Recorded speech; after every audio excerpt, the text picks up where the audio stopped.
Good morning, everyone. We'll just wait a couple of minutes whilst everyone joins.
For those of us just joining now, we're just waiting a couple of minutes whilst everybody else joins, and then we will kick off shortly.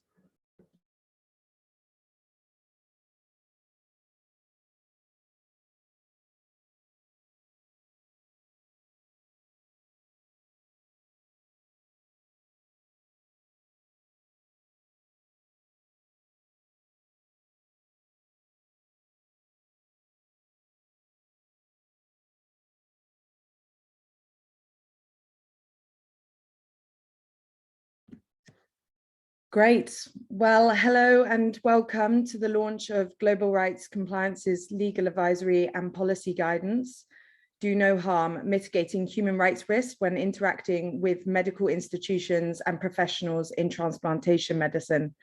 We are delighted to have you with us this morning, so thank you all so much for making the time.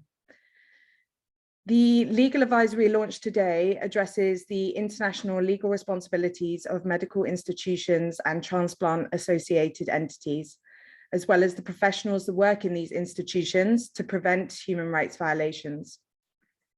The stakeholders that the advisory focus on include, but are not limited to, hospitals, medical schools of universities, professional societies, as well as medical journals. We are delighted that a number of those stakeholders from each of those groups are here with us today, and we hope that this event proves useful in explaining a little bit more about the legal risks and responsibilities associated with transplantation practice, research, and all those other activities that are so critical to the continuation of this important field of medicine. Today's event is co-hosted with the British Medical Association and will run for an hour and a half.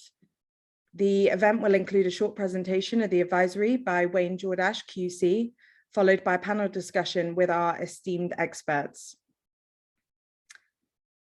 So to kick off, I'd like to quickly introduce you to each of the panelists we have with us today.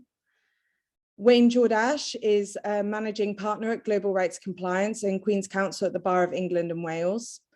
Wayne has practiced for over 20 years in international human rights and humanitarian law, and his clients have included governments, international organizations, multinationals, and individuals.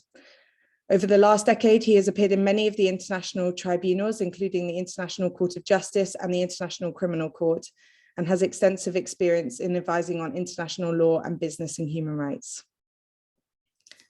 We are also joined by Dr. Julian Sheether, Special Advisor in Ethics and Human Rights to the British Medical Association and an Ethics Advisor to Médecins Sans Frontières.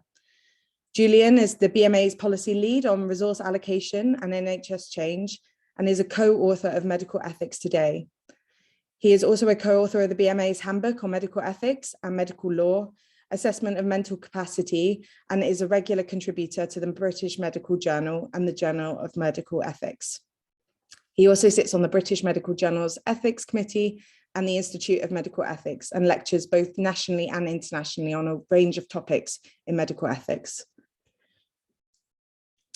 Next, we have Martin Elliott. Martin is an emeritus professor of pediatric cardiothoracic surgery at University College London and an emeritus professor of physics and fellow at Gresham College London. From 2010 until 2015, he was medical director at Great Ormond Street, where he worked as a pediatric cardiothoracic surgeon from 1984 and led the thoracic transplant team there from 2000 to 2010. He has directed research into the pathophysiology of cardiopulmonary bypass, clinical outcomes and databases, and tracheal reconstruction in children, pioneering several surgical techniques. In 2000, he formed and led the National Service for Severe Tracheal Disease in Children. He has held several international visiting professorships and has taught and operated throughout the world. Last and certainly not least, we have Dr. Robin James Storer. Dr. Storer is the co-editor-in-chief of Asian Biomedicine, an international journal of the Faculty of Medicine, Chulalongkorn University, Bangkok, with a focus on problems and research relevant to the Asian region. He's responsible for ethical issues and publication integrity. Dr. Storer is a member of the Asia Pacific and World Association of Medical Journal Editors, the International Headache Society, Society for Neuroscience, and the Royal Australian Chemical Society. Dr. Storer has served on the boards of a number of nonprofit charitable organizations and has received awards and honors for his work, including the Balliol Research Prize and awards from the International Headache Society. So welcome to all the attendees and welcome to all those speakers. So to kick off the session today, and without further ado, I would like to pass the floor to Wayne to give us an overview presentation of the legal advisory and policy guidance that was launched today. Wayne, the floor is yours. Thank you, Lara. Welcome, everybody. I'd like to echo Lara's thanks to all of you for joining us, and particularly our esteemed panelists. I think we've got a very lively, interesting discussion ahead of us. It's my job, though, in the next 20 minutes to just introduce you to the legal advisory report and policy guidance, Do No Harm, that we've completed and are publishing today. I'll give you a brief overview of the advisory and the policy guidance and the context in which it came to be completed. The links you'll find posted in the chat. Feel free, please, to download and read at your leisure. As Lara mentioned, and turning to slide 4, the advisory addresses the international legal responsibilities of medical institutions and transplant-associated entities, as well as the professionals that work in these institutions to prevent human rights violations. The stakeholders that the advisory focuses on includes a wide range of professionals involved in the transplant industry, including hospitals, medical schools, professional societies, as well as medical journals. The advisory has been in the making since late last year and has been based on extensive literature review and interviews with experts across the profession, including transplantation surgeons, anaesthetists, and all the way to journal editors.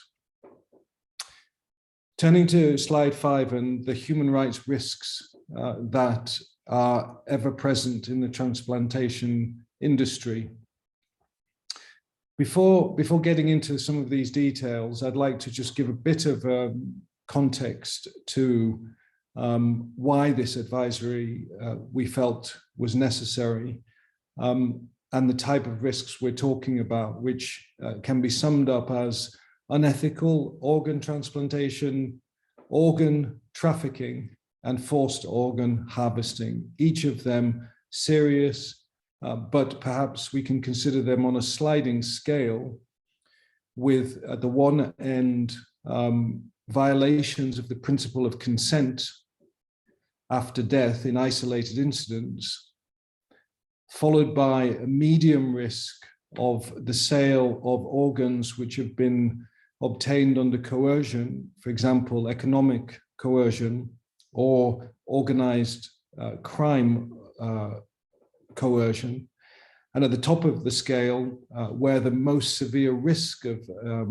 harm occurs, are the state-sanctioned regimes. For example, where organs are forcibly removed from detainees, from executed prisoners and prisoners of conscience, as in the People's Republic of China.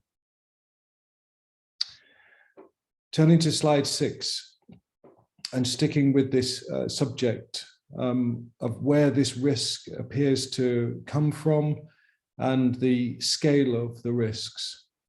Globally, there's been an increased demand for organs, which far exceeds the availability of organs in voluntary donation systems. As a consequence of this shortage, there are often long waiting lists where patients have to wait for months or years before they get an organ or don't get one at all. This inevitably, perhaps, has driven a black market for organs, where people pay to travel to other countries for organs and transplantation surgery, often in short timeframes and often without proper consent. This can be labeled as transplant tourism, and it accounts for 10% of the world's transplants. That is a huge amount of unethical conduct. Statistics indicate that transplantation is a lucrative industry, with an annual revenue ranging between $850 million to $1.7 billion. Due to this significant revenue that can be created, well-known transplant tourism routes have been established in a number of countries, including India, Pakistan, Egypt, and Lebanon. Moving to slide 7, just pausing for a moment, what is an ethical transplantation process? Well, at the very minimum, it must involve explicit consent, where explicit consent is given during a donor's lifetime or by family members after their death, or presumed consent systems, which are based on the presumption that the deceased donor consented to the removal of their organs. So as you can see, if you just take those two requirements as minimums, there can be no surprise that the World Health Organization is clear that a donor must, quote, act willingly and free of any undue influence or coercion, close quote. Importantly, the World Health Organization does not consider a person to be willing if they are selling their organs for money or other benefits. And the reasons for that are perhaps obvious, but often ignored. There is a huge economic disparity between the average donor and the average recipient. A typical donor is 29 years old, earning an income of $480 a year. Yes, $480 per year, while the typical male recipient is 48 years old and earning around $53,000 per year. That disparity, the financial vulnerability of the donors, the circumstances in which that donation takes place, of course, raises serious issues concerning the voluntariness of the consent. Voluntariness must depend not just, or be determined not just because an individual says yes. Circumstances must be looked at.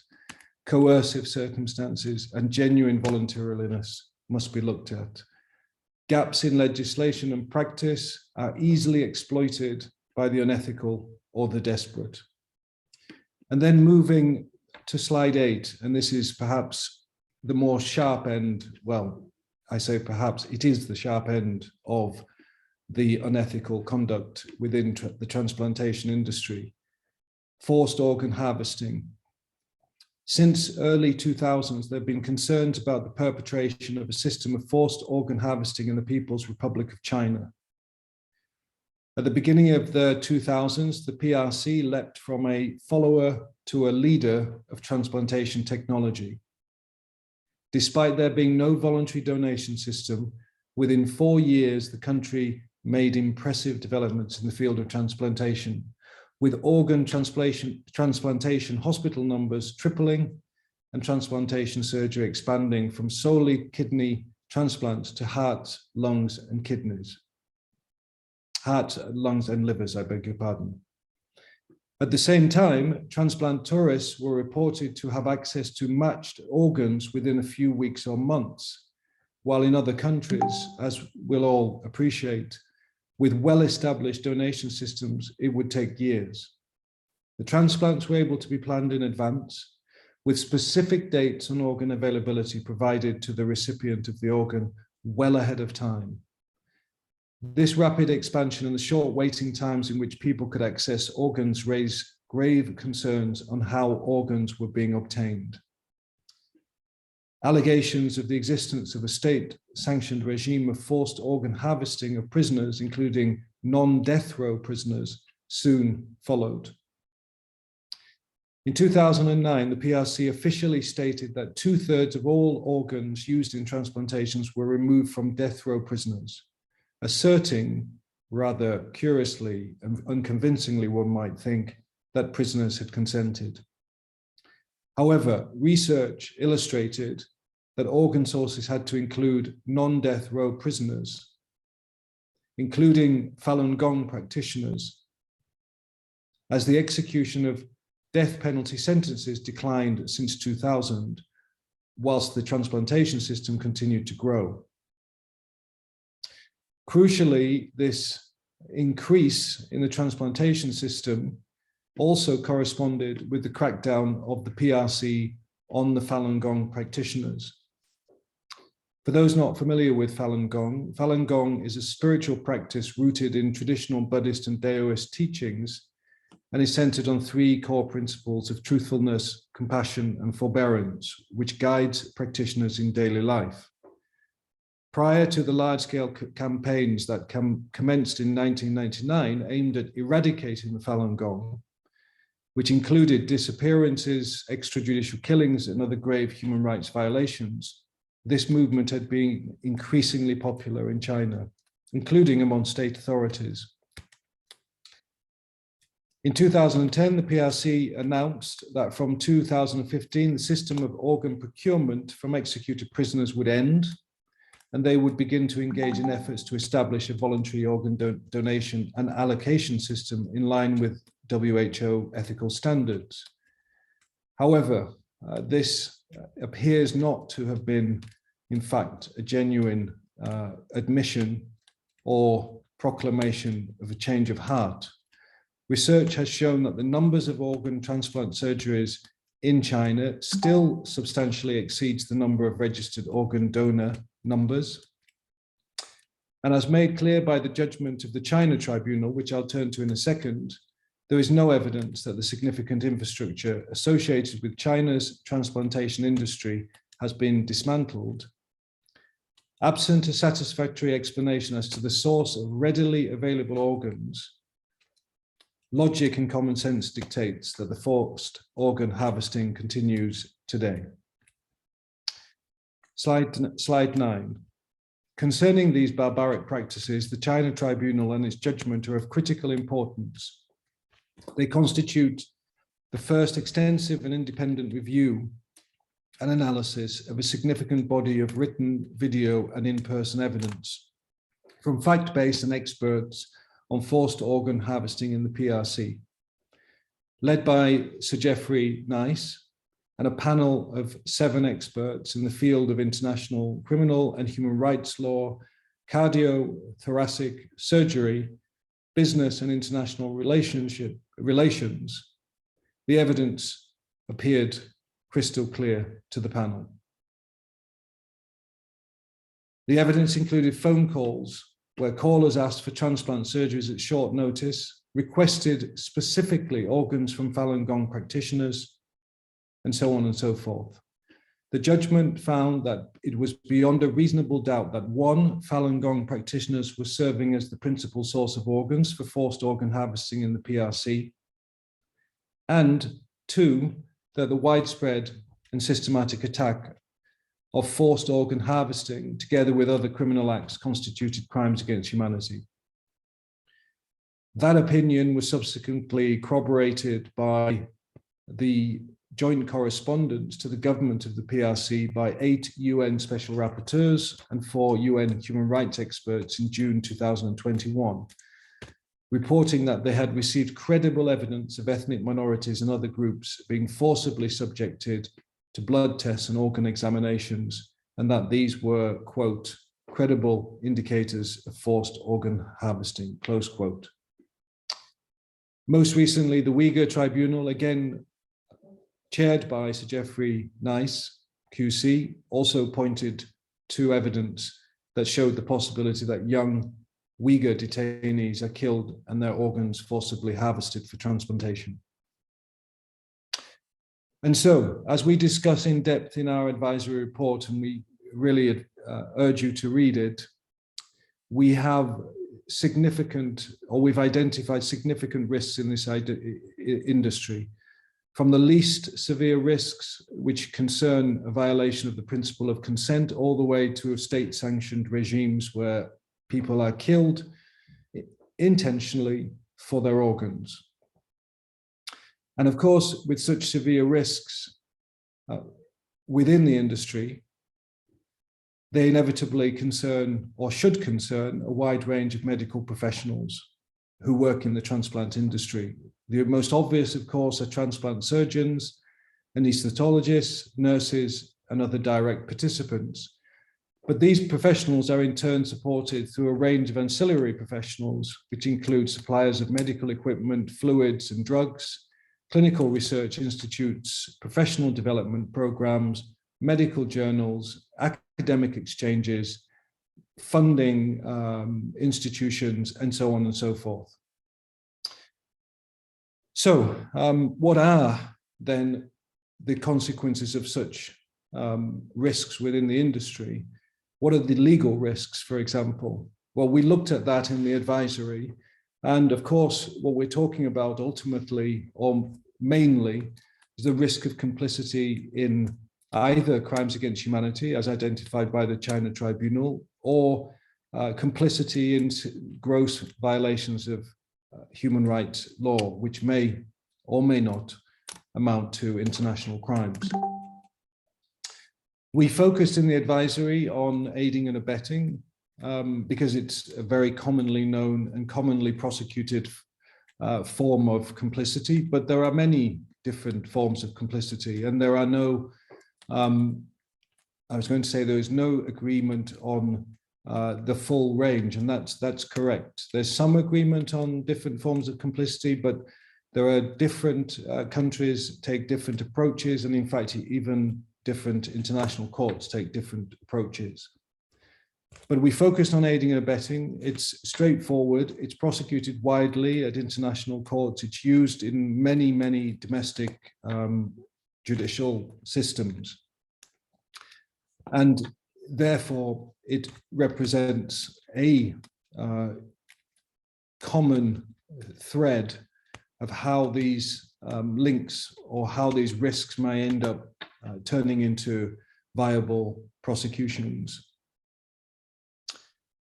There is, as you probably would know, a growing trend on the domestic level to hold businesses to account for complicity, including for aiding and abetting. In the last year alone, representatives of 2 French companies and 1 Swedish company have been charged by public prosecutors for complicity in international crimes. Charges have been brought on the basis of companies being indifferent to international crimes. Intent is not required for aiding and abetting and for many of the complicity modes of liability. And so what we are really looking at when looking at, for example, aiding and abetting, is whether there was an intention to assist, but not necessarily an intention to commit the crime. So substantially assisting a crime with intention to assist, but without intending the crime, is a concern for those who work within the transplantation industry and are proximate to the crimes and violations which I've been discussing earlier. So of course, just bringing this back to something concrete, this means for medical journals, the publication of transplantation research by Western medical journals, where the source of organs cannot be determined, will face a risk, but it's a lower risk. While medical technology and pharmaceutical companies who knowingly supply or distribute medical equipment, fluid or drugs, essential for successful organ removal surgery, let's say to a military hospital which has been reported to forcibly be removing organs from prisoners of conscience, such as Falun Gong practitioners, will face a significant risk of being complicit in crimes against humanity, in a range of crimes against humanity. And so just moving to the latter part of my presentation, what can be done to avoid that risk? The good thing is that much can be done. And in fact, the risk can be mitigated, dealt with, addressed with some effort. And there's a scheme and the framework set out by the UN Guiding Principles on Business and Human Rights, which guides a business in how to achieve that. Businesses have to respect human rights. That means they have to work to identify risk. They have to work to mitigate it. They have to work to remediate that risk. And if harm occurs, they have to work to correct and remedy that risk. Where medical institutions face a risk that they are causing or contributing to human rights violations, this risk has to be taken seriously. There's no point waiting for a smoking gun. Indeed, arguably, the smoking gun already exists in the transplant industry for the reasons that I've outlined previously. As discussed in our policy guidance, this will guide the industry on how to act to ensure respect for human rights and to protect the medical institution reputationally, as well as from criminal liability.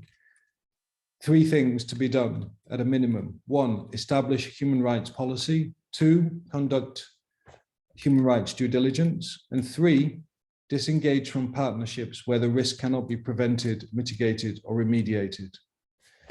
Let me very quickly turn to what those things mean and what they require as we deal with in the policy guidance. A human rights policy, this is not just about putting a policy on the website, purporting or aspiring to carry out or live or work in a way which is compliant with human rights. It's not a paper tiger, a human rights policy statement. It has to be based on consultations with relevant stakeholder groups, most likely to be affected by the industry or by the relationship or by the activity that the organization engages in. The policy should be an alive one. It should live. How do you activate the policy with regard to the activities each entity carries out is the challenge, and it should be publicly notified. What is human rights due diligence? This, of course, is the heart of the protection that organizations can give themselves if they so wish, and as international law demands. Human rights due diligence involves the proactive conduct of a medical institution or a transplant associated entity to manage human rights risks. Human rights risks that they cause through their own activities or they contribute to through their own activities or are involved in because the impact is linked to its own activities or because it's linked to an entity with which it has a business relationship. So this requires at a minimum identifying the risks, identifying the red flags, identifying what to do about those red flags. Please have a look at our policy guidance. It sets out how this can be done, the way in which this can be approached in the clinical research field, in the medical journal field, in the funding of bodies field, in academic institutions and transplant societies. Due diligence must be tailor-made. There isn't one size fits all. And so let me come to a close as time is short and there's plenty of discussion to be had. I've touched upon the obligations to the UN guiding principles and touched upon those processes which will protect the transplant industry from being causing or being linked to human rights violations that are within the transplant system. But of course, we're also talking about domestic criminal law as well, and domestic civil law. The policy guidance deals with these issues, and so as does the advisory. And we talk about the different hard law that is being promulgated in places like Belgium, France, the UK, United States, Canada, Australia, and New Zealand. These hard laws, which are developing as we speak, again, create legal risk for organizations within the transplant industry. Conducting due diligence, having human rights policies, remediating harm will help to protect those within the industry from this increasingly hard law requirements. And so let me leave it there. Thank you for listening. There is much to do, I would suggest, within the transplant industry. The management of all medical institutions need to act. They need to act by identifying risks. They need to act by conducting gap analysis. They need to act by hiring human rights experts to examine their risk and examine their value chain, examine their supply chain. And when they identify risks, they need to do something about it, not just turn a blind eye. Anything less in light of the risks from China and beyond leaves the industry hugely exposed. Thank you, Lara. Thank you, Wayne, for that insightful overview of the legal advisory and policy guidance. What I want to do just for a couple of minutes is take any questions from the audience about any of the issues that were raised by Wayne in that presentation. And whilst we just wait for some questions to come through, Wayne, a key question for many stakeholders who are considering this advisory will be how to begin the task of carrying out human rights due diligence. In your opinion, is there a place to start if you have a multitude of collaborations, or what are the preliminary steps that a stakeholder can take? Well, it's a good question because, of course, I think the response of many industries to beginning to understand their international legal obligations is to say, but my supply chain is hundreds of organizations long. I can't do everything. Well, that is a slightly defeatist perspective. The first step should be to try to identify where the risks are greatest. And we deal with this in our policy guidance. What are the red flags? Identify the red flags, because they're the things which need to be focused on. The red flags, the real danger, things which are most clearly linked to human rights violations, and focus on them. And then over time, of course, and this is an evolving situation, nobody expects the answers to come immediately. Then a better understanding can be gained of the supply chain and the value chain over time. But increasingly moving from the red flags to those which are lesser risks, but still risks, and slowly working out how far the due diligence needs to extend to really address the risks which exist in the way that the organization works. So there is, as I said, there's no one size fits all.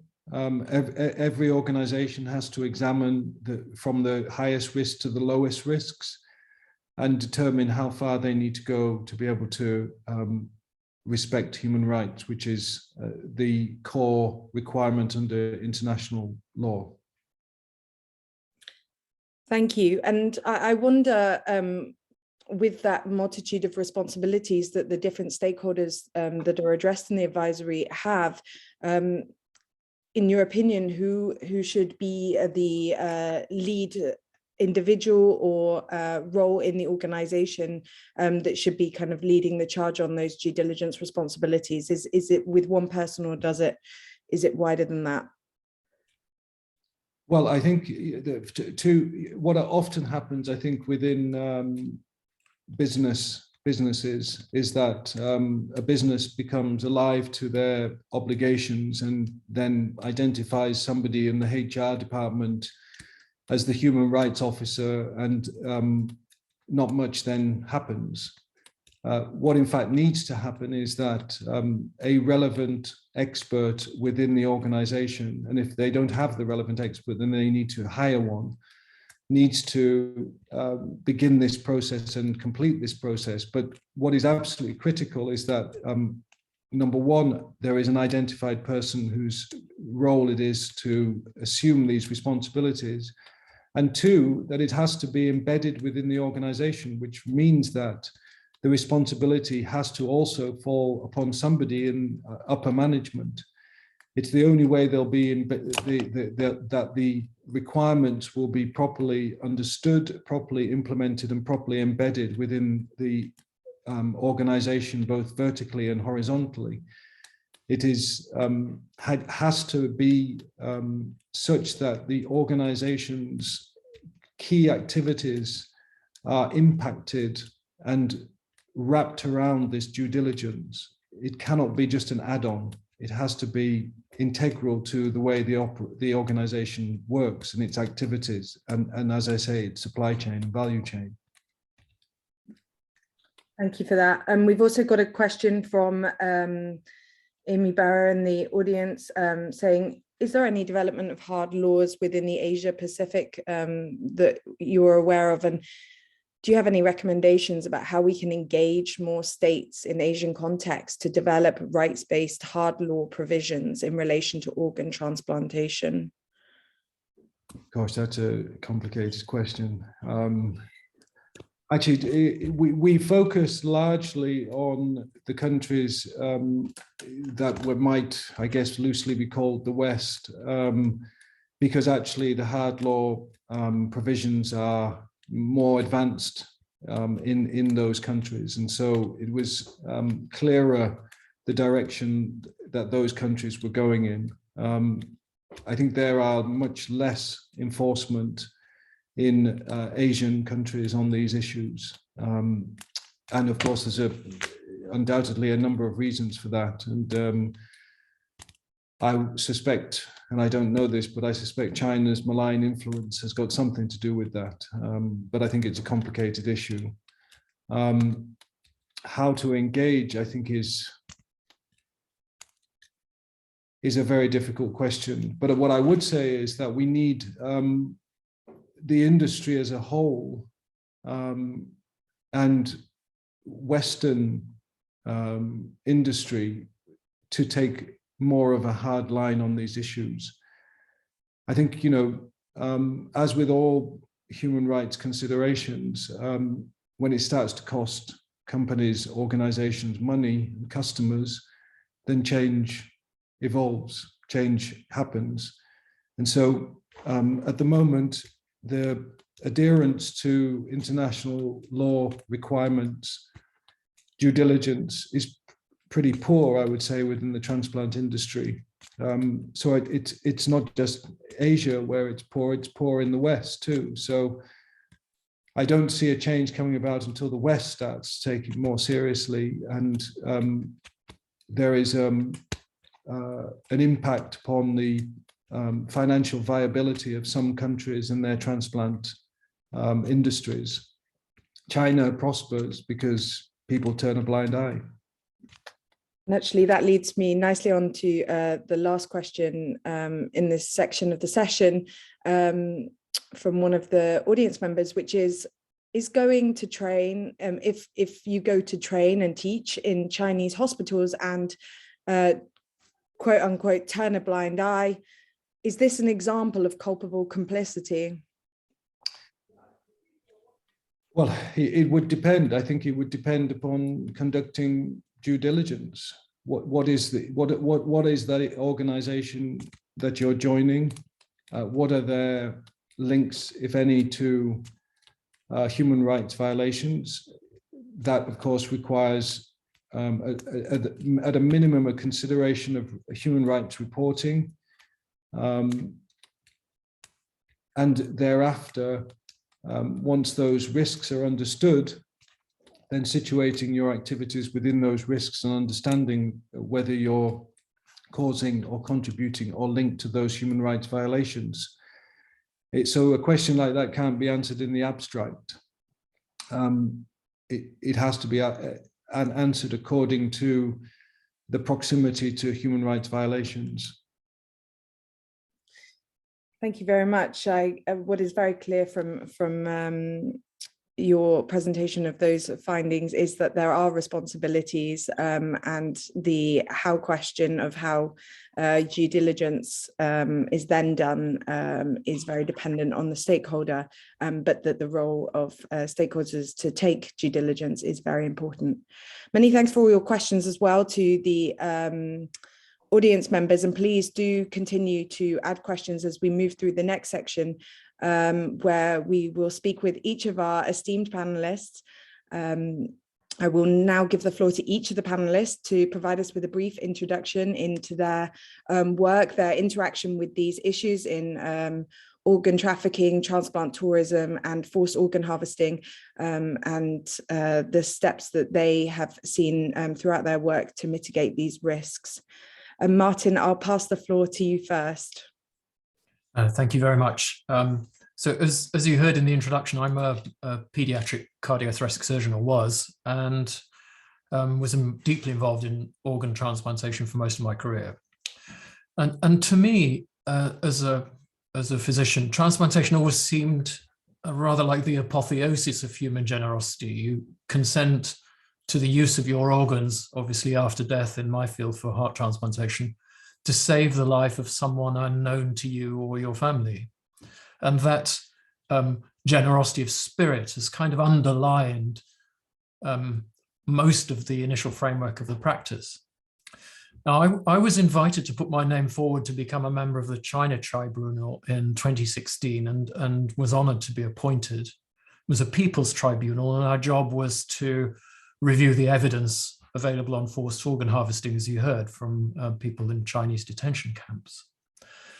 The embarrassing thing was that although I'd spent all my life in transplantation, I was completely unaware of such activities, which itself is an issue. How does one get to know of this stuff? So when we reviewed the evidence, it was shocking to read the accumulated evidence, and more so to hear it in person, oral evidence from brave victims of detention and torture.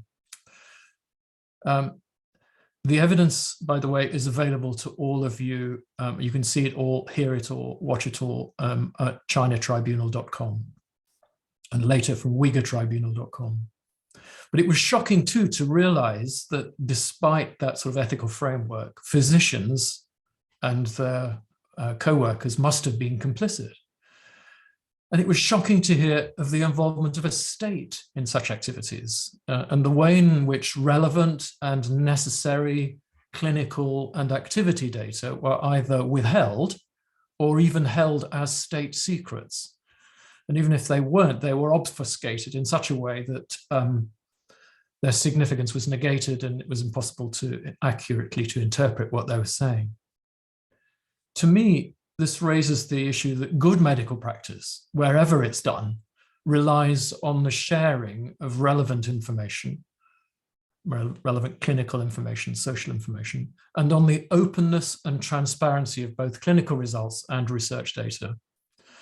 Now, in most countries, pretty strong ethical frameworks for all of these things exist, particularly in transplantation, to govern our activity and protect our patients, and they should be maintained.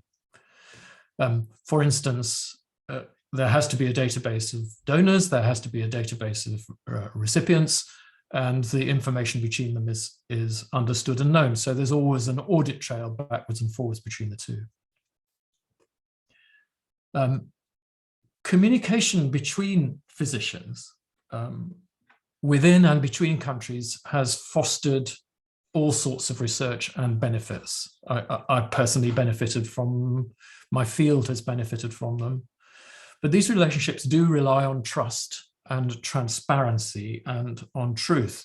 And the question that someone asked in the audience is about complicity when you visit a place is a really tough one. Because you are often invited there, maybe to give a lecture, maybe to do some teaching, maybe to operate. And you only see a narrow piece of what you're allowed to view. You may not be able to know that something bad is going on in the back office, as it were. Now, in the China Tribunal, we identified a state and individuals involved in practices which were patently unethical and indeed, as Wayne has said, crimes against humanity, proven beyond reasonable doubt. I think it's important to know that many organizations, including royal colleges and universities, often with good intention, make money and obtain benefit from relationships with the reciprocal sources in states such as China. In China, that's positively encouraged. There's a policy framework through the United Front Work Department.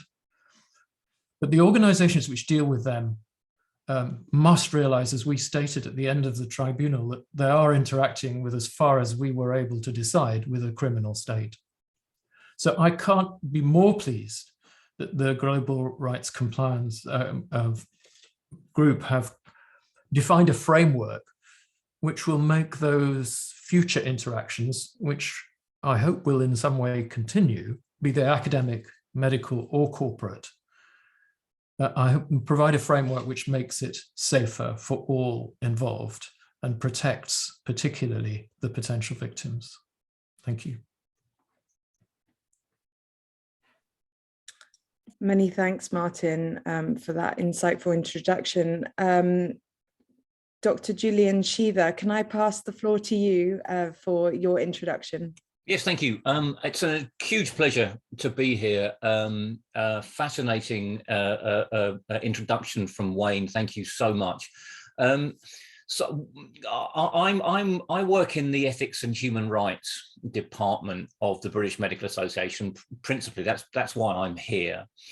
And one of the things I want to talk about really is why human rights in medicine. And I want to pick up on something that Martin has said, was because it seems to me that medicine is arguably the most intimate of our sciences.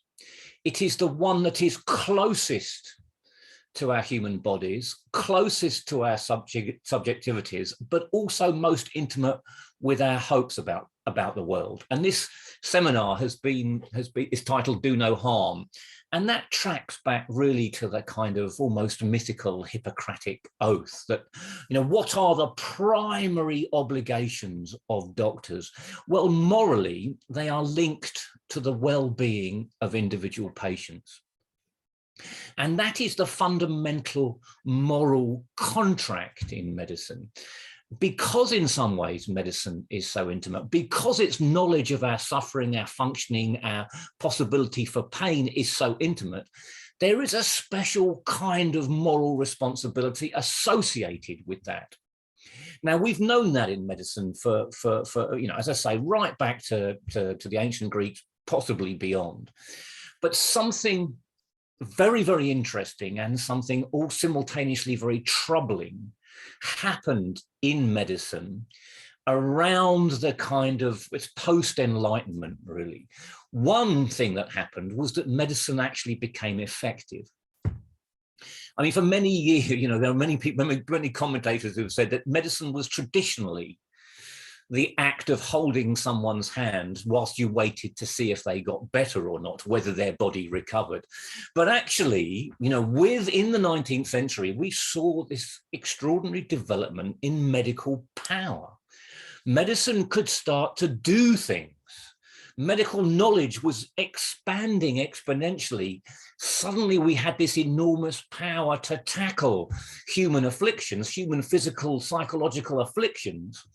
But in the 20th century, what we saw, and this tracks back to Martin's point, is that we suddenly saw the enormous capacity for this power, this potentially benign power, to be horrifically misused. Now, there's always been doctors physicians who haven't been quite up to scratch. There's always been, a small amount of poor practice in medicine. We get that. That's a kind of, a question about professional practice and regulation. But what we began to see, particularly in the totalitarian regimes of the 20th century, was the state co-opting this developing medical power for purposes that were sometimes explicitly and deliberately destructive of human well-being, or slightly lesser, absolutely indifferent to human well-being. And so this question of the relationship between citizens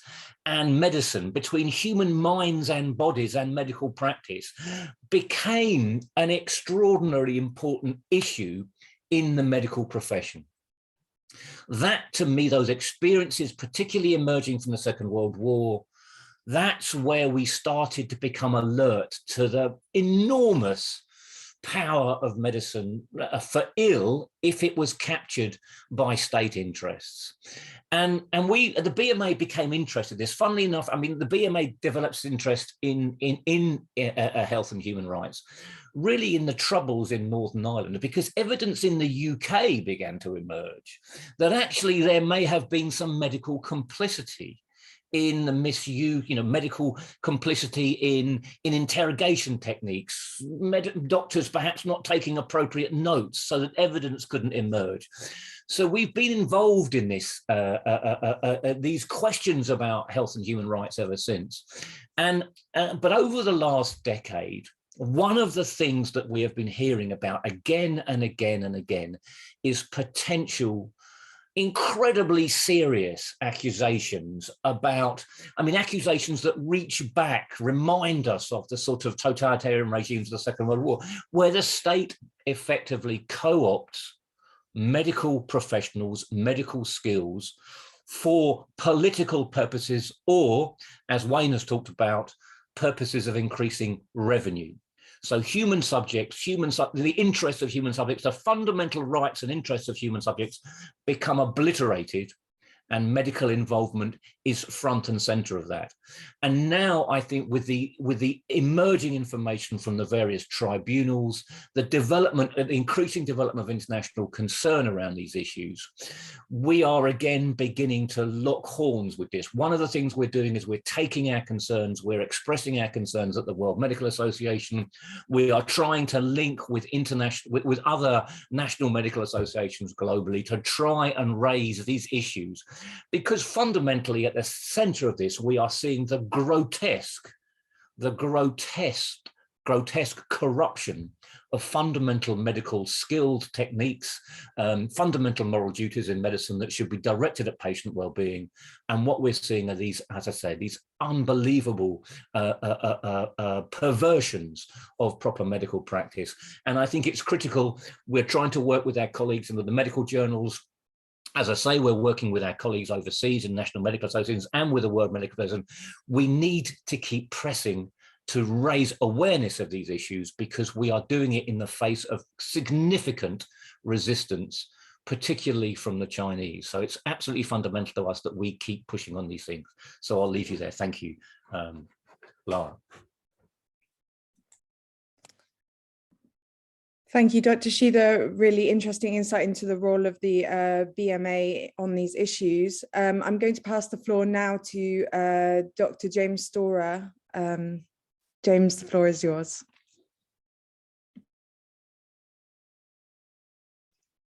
Thank you, Laura. Following on from what Julian said about it becoming evident that that various nefarious practices were occurring during the Second World War, earlier than that, and later than that, various guidelines and recommendations had been developed. One is the Declaration of Helsinki. That was adopted by the World Medical Association in 1964. The latest revision was about 10 years ago in 2013.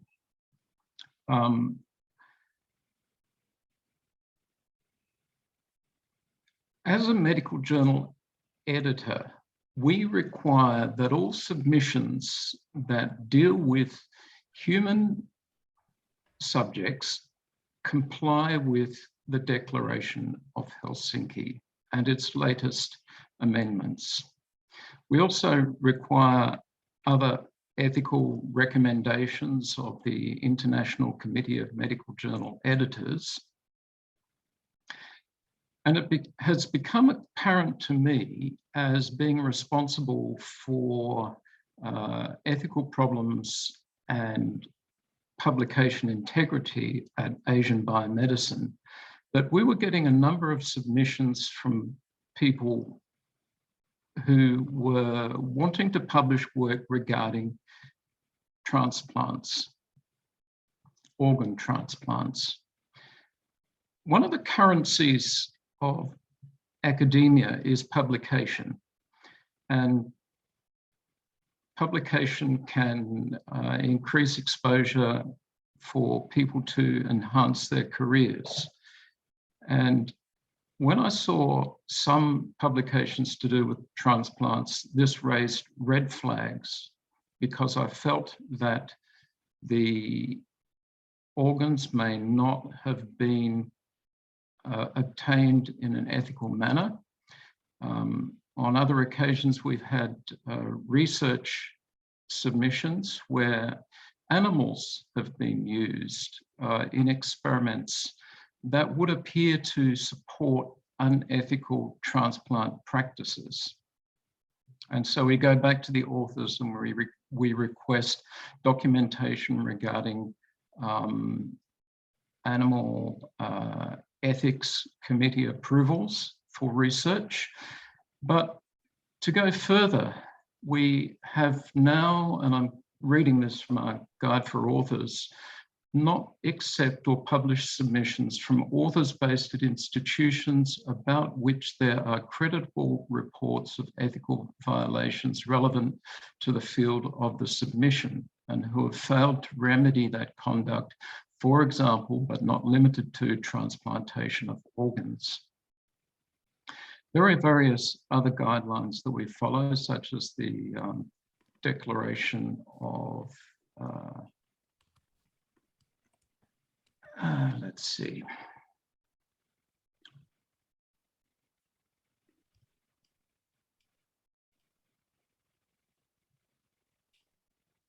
Declaration of Istanbul, which is to do with transplant research.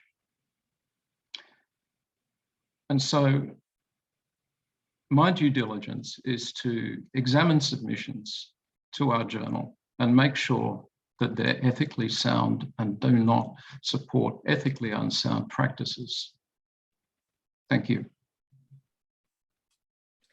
Thank you, Dr. Storer.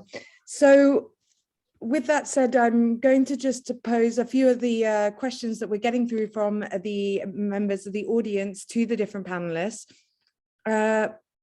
Martin, if I could possibly start with you. We have provided readers of the legal advisory report with a brief overview of the collaborations and relationships that take place. And you just spoke about the unawareness of human rights risks, your own lack of knowledge about the risks associated with transplantation or forced organ harvesting. Do you think this is commonplace throughout the transplantation medical practice, those both in clinical practice and clinical research? And also, how much awareness do you think there are with potential recipients of organs? So there's two parts there. One is what do we know, and then what do the punters know? Yes. So what do we know? I remain pretty shocked at the lack of knowledge over this topic, even amongst the transplant community. Now, you could say I lived in a protected environment in pediatric transplantation, so that wasn't really front of house in this. But even talking and visiting with adult transplants unit in the inverted commas West, as Wayne would call it, I think we have been constantly surprised about how few people knew anything about it. Post the China Tribunal, there has been a greater exposure. And people are, I think, now beginning to understand some of the ethical demands which are being or should have been placed upon them before. I do want to go back to the point I made about going there and visiting, because a lot has been made about, we need to be able to go and inspect the process. We need to go and inspect the hospital and see what's going on. It is really hard to know what's going on when you're invited to visit a Chinese hospital. In fact, even maybe a British hospital, but it's especially hard in a Chinese hospital. And it goes, you are never exposed to the audit trail. If I put in an organ into a patient in this country, I have to know where that organ came from for two basic reasons. One, it's got to fit, and it's got to not be rejected. And two, because I have a moral obligation to follow that patient of mine up to make sure that it's picked up no diseases or problems from the donor. And so the whole network is built on an auditable trail, and those things can be reviewed. They're held in central computers managed by central organizations, and most countries in the world do it that way.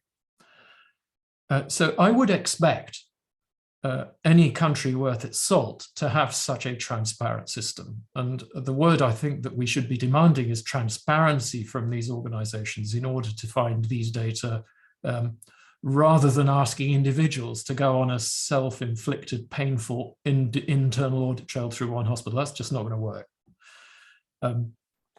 The punters, though, are desperate. Remember, if you're on a waiting list for transplantation and it's up to 25–30% of people will die on a waiting list, it's not really surprising that they're going to be looking around for how they get an organ.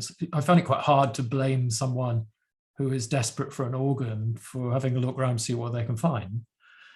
But in between them and the donor source is a whole system.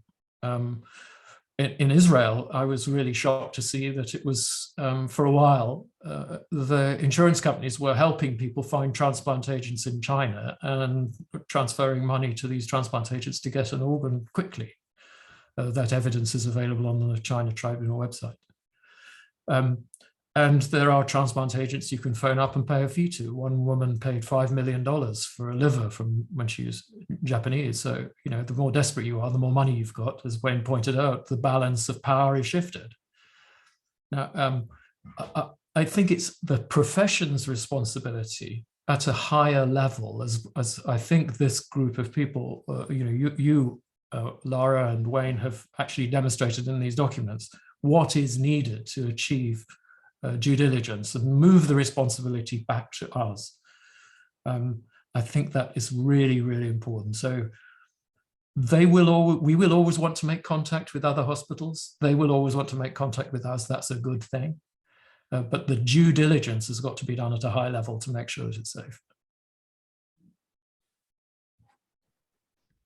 Thank you for that very comprehensive answer. And I think it's a really important point to make about the public and their need at the stage where they're looking for organs. So the need for regulation before that.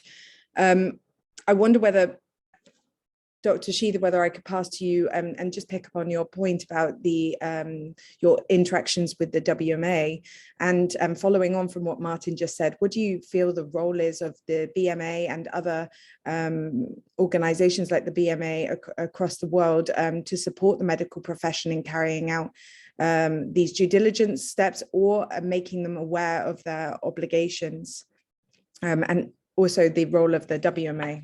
Thank you. I think we've got a fundamental moral responsibility. Part of speaking solely about the BMA, part of its its purpose is to promote the interests and the standing of the medical profession. Sounds a bit archaic now, perhaps, but fundamental is this idea of saying, as a profession, we have clear moral responsibilities. And there is absolutely no doubt that, as I said, these activities are a travesty of moral obligations in medicine. Now, one of the problems here with organizations like the WMA, and I think also it was probably true to say of the World Health Organization, is that China is extremely influential in them.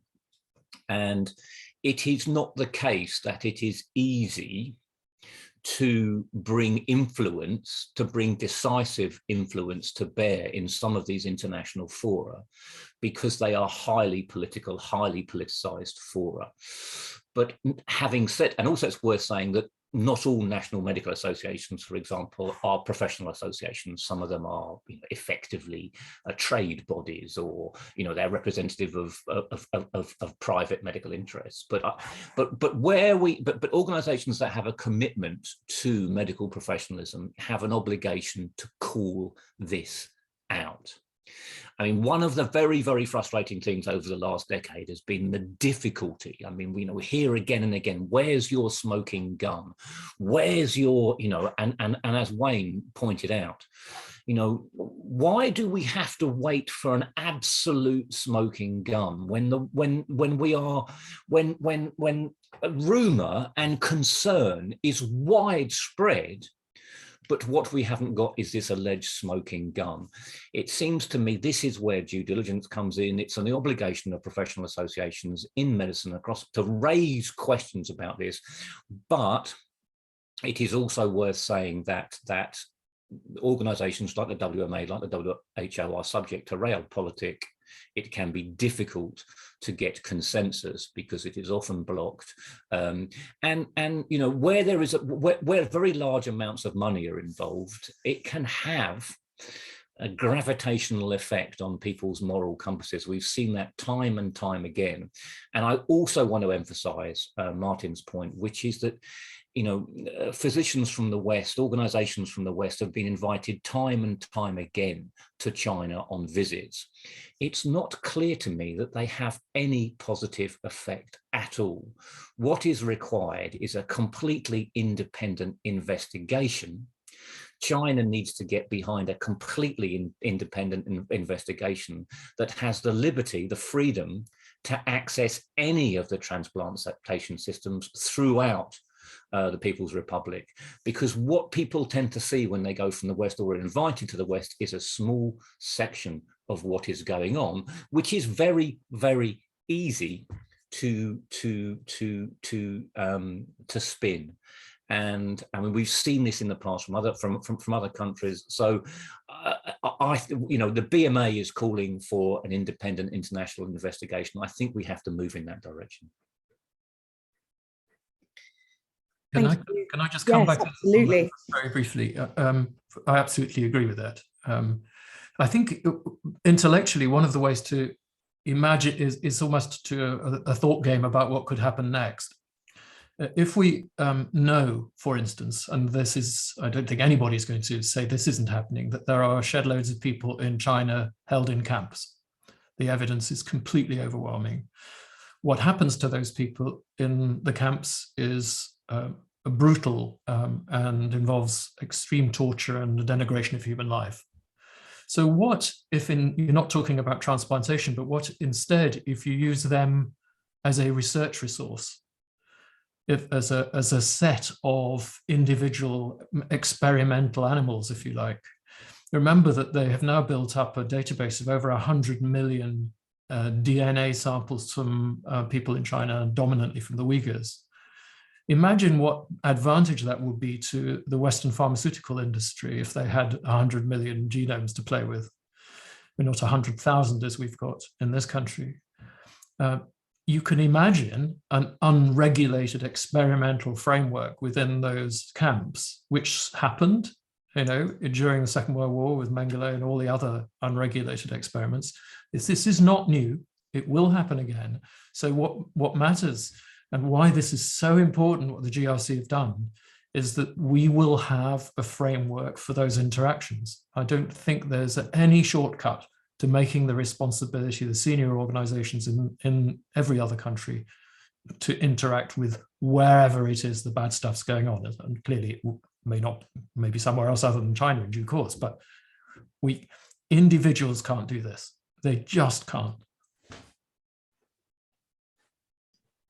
Thank you. And building on that point, we have had a question from the audience, and Wayne, possibly I can ask this to you, about whether the transplant abuse in China in particular is so embedded, and that getting accurate information about individual institutions and health professionals is so difficult, that the most effective thing to do is, in the meantime, suspend all collaboration with transplantation medicine, in the same way that doctors, DOH now forbids all procurement from Xinjiang because of slave labor, and the fact that it's so endemic and hard to detect, building on Martin's point. Yeah, it's a very good question, because ultimately, I think it was, as Martin said, what we're talking about is transparency. You can't conduct proper human rights due diligence without a significant degree of transparency. And if you can't conduct human rights due diligence, then you can't meet your obligations to respect human rights. It requires being able to identify the risks, and then moving to prevent or mitigate or remediate those risks.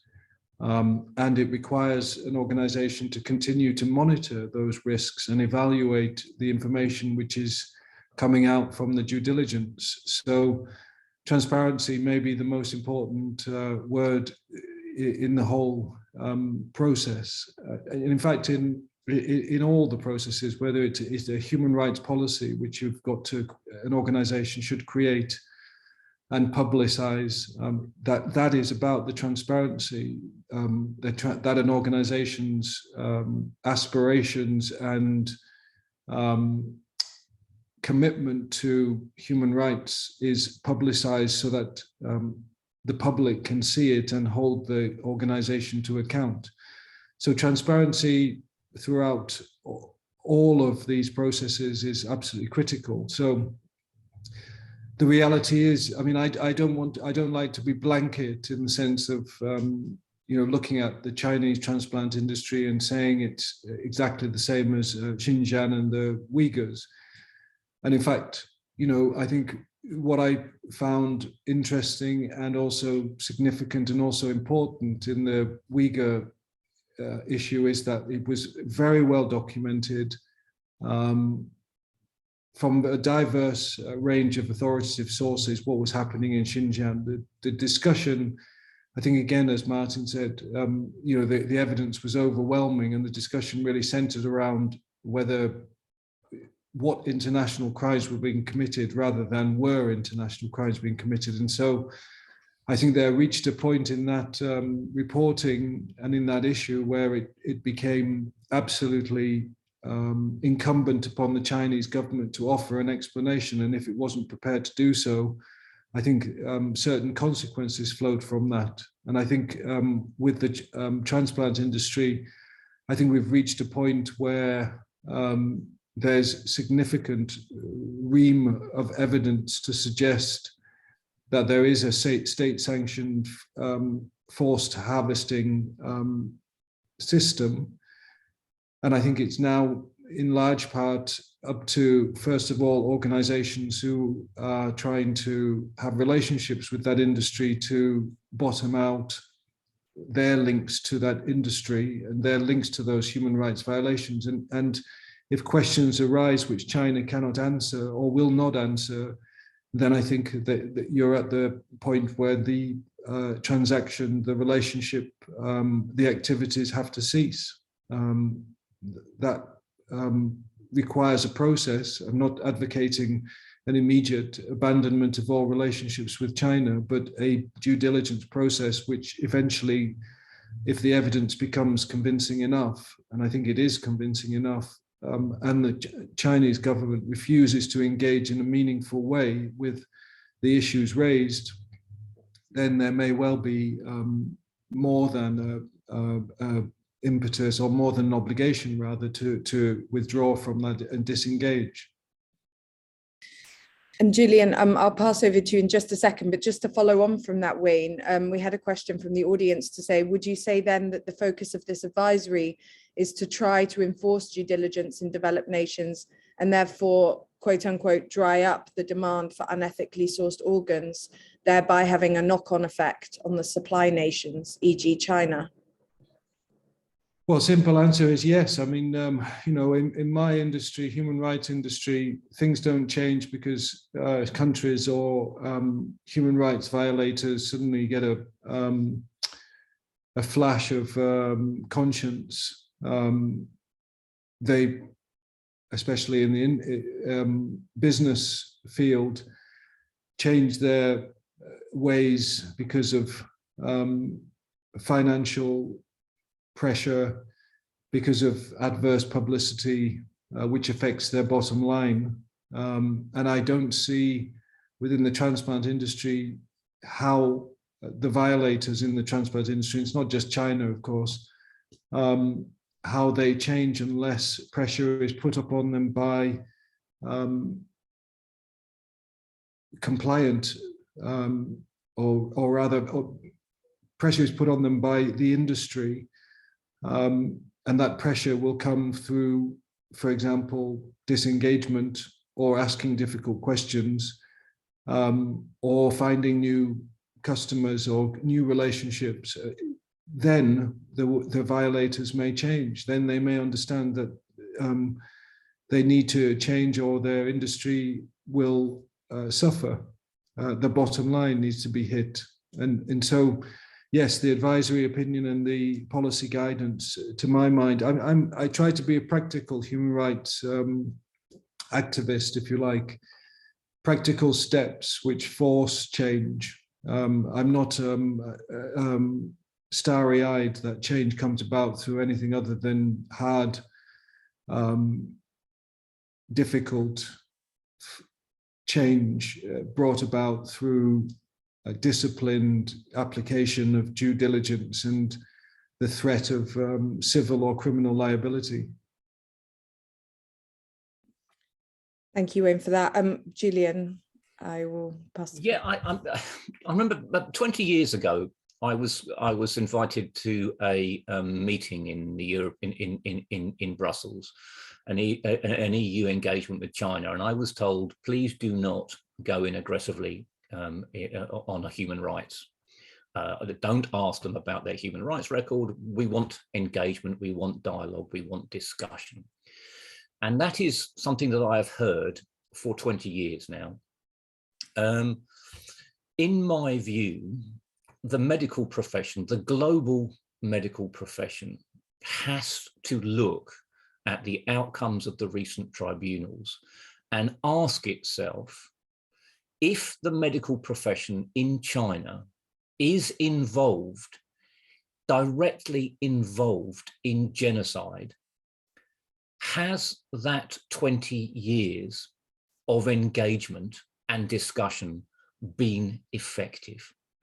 It seems to me that that's a question that the global medical profession has to ask and has to come up with answers. And it seems to me that those answers should be in step with the kinds of things that Wayne has just been talking about.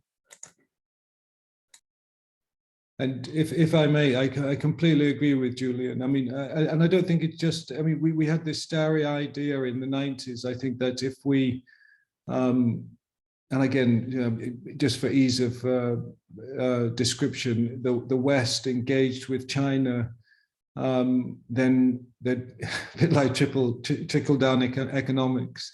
If we continue to engage, then somehow China would become a sort of vibrant democratic space.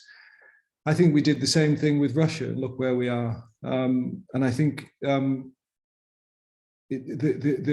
results of that type of engagement, I think, are clear. Authoritarian regimes do not, in the main, change just because we engage with them and avoid the difficult questions of human rights violations. Indeed, in fact, they arguably, as in the case with China and as in the case with Russia, they get stronger.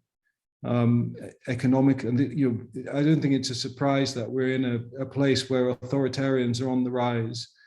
And I would also throw in this as well, because I think we have a lot of responsibility, is we're also not good at engaging with these regimes and not losing our own moral compass, I think. The amount of people who have got rich out of authoritarian regimes. I mean, there's no accident that London is known as Londongrad. And I don't think that that situation is much different with China. We tend to get corrupted, I think, by the money to be made as we try to engage with these regimes. So I think ignoring human rights risk, ignoring the obligations under human rights instruments seems to benefit them rather than the vulnerable or those in need of protection. Many thanks. And I think it's a really interesting point too, that it isn't only the transplant industry, as Julian noted, but all the other industries that have been addressed in these tribunals over the last couple of years. Dr. Storer, can I just quickly turn to you for a question from the audience about journals? They are, should journals take any further action than just rejecting the paper when they suspect violations of human rights in the institutions concerned with the submission? Well, I mean, that's a very good question. And I want to follow on from what Wayne was saying. We need to do more than just tell them that they're behaving badly. There need to be consequences for behaving badly. And in China, especially, people who publish in Western medical journals, and Asian Biomedicine is considered to be a Western medical journal because we're international, they're rewarded. I think somebody told me $10,000 US for a publication. Now their salary might only be $40,000 a year. And so for a scientist or a physician to publish in a Western medical journal is extremely rewarding. It also gives credibility to their work. But if we tell them, you're not behaving properly, so we're not going to publish your work, and this is why, then perhaps those individuals might take this back to the CCP and say, look, you guys just can't carry on like this because we're going to be isolated from the rest of the world. Where I fail is not following up what happens to those publications that I wouldn't say reject. I don't even consider them. There's a difference. We sometimes reject articles after peer review, but I don't even consider the articles. I don't allow other experts to look at these articles and say, is it good science or not? Well, I might sometimes, but ethically, if I see something wrong with it, I'll just tell the author bluntly why we're rejecting it. In one case, we asked one of the authors to please provide a copy of the article that was cited on PubMed called The Organ Transplant Institute of the China Medical University, published in Clinical Translation 2005. I expect that article was retracted. This is another powerful way of influencing academics and physicians. By retracting their articles, it causes extreme loss of face, which in Asia is very important. Sometimes I feel that we, at Asian Biomedicine in Thailand at least, are perhaps victims of ethical dumping.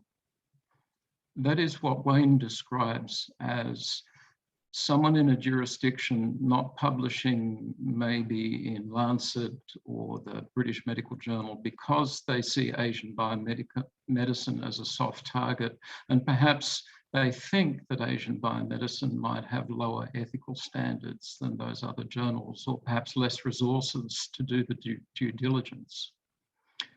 As I say, I haven't done the due diligence in some of the articles that I've dismissed by following them up to find out where they've been published, and then go to the editors of those journals where they might have been published and say, look, you better retract that article because it's unethical. We don't have an article processing fee. There is no publication charge. We absorb all of the whatever 800 euros it costs us to publish each article, and this gives people in Southeast Asia and across the Asian region where they might not have the opportunity to publish, a better opportunity to publish. And if we tell people that are publishing unethical work that their work is unethical and we won't publish it, then that sends a message. Thank you. Noting the time, I'll just quickly hand to Julian and Martin for last comments, and then we will wrap. Super quickly, because I also sit on the BMJ's ethics committee, we do get research coming to that committee that has been published or has been undertaken in China. Ordinarily, what we would do if we had concerns about a piece of research would be to try to contact the institution employing the researchers. That is extremely difficult in China. We have never, to my knowledge, successfully engaged on research in China that we think may be unethical. Thank you. Laura, thank you very much. But my final point is maybe a bit of good news, at least I think it's good news, that the NIH, which funds the vast amount of really high quality research in the United States, has just published what I think is a really important statement, that they will essentially force all participants, all recipients of their grants to publish all the data associated with any studies that they do. And I don't just mean the published sort of synopsis in the paper, but all the data associated with the development of the experiment, positive and negative. And that will be held on an independent data repository. I personally feel that that is opening the door to genuine research transparency, which we're moving in that direction. Yeah, I think it's a fantastic move, and I hope everybody else around the world does the same thing. Thank you. And Wayne, any last comments from you before I wrap up? No, I think I'd like to leave it on Martin's optimistic note. I think that's exactly what we want. Again, transparency. It's a sort of old adage, but those who have nothing to hide will not be worried about transparency. You know, that's what due diligence, and that's what the obligation to respect really means. Thank you. Well, many thanks to all of the panelists for their important insights today. To wrap up, I just want to highlight a few key points that I've taken and that have been emphasized today. Namely that with transplantation medicine and medicine as the closest interaction with humans, there is an urgent need for transparency in global transplantation organ systems to ensure that institutions can properly identify where there are risks. And it's crucial that there is an audible and auditable trail to know where the organs are from. Many countries have implemented this, so it seems that it is possible if wanted. So also the responsibility to conduct due diligence in the importance of all of those organizations and institutions that were identified in the legal advisory to identify and assess where their risks are, starting with the most severe, and ensure that they have got general transparency in their relationships. Finally, one should not have to wait for the smoking gun and the absolute evidence of the harm, as this is often too late. There are countries that have been flagged as particularly high risk, and that is exactly why human rights due diligence should be conducted, including by a complete independent investigation into those allegations of forced organ harvesting in China. So with that, I hope that this event has sparked some thoughts, ideas, and considerations for all of those that have joined us today. Thank you again for taking the time. And I hope you all have a wonderful remaining day. Okay, thank you. Goodbye. Thank you.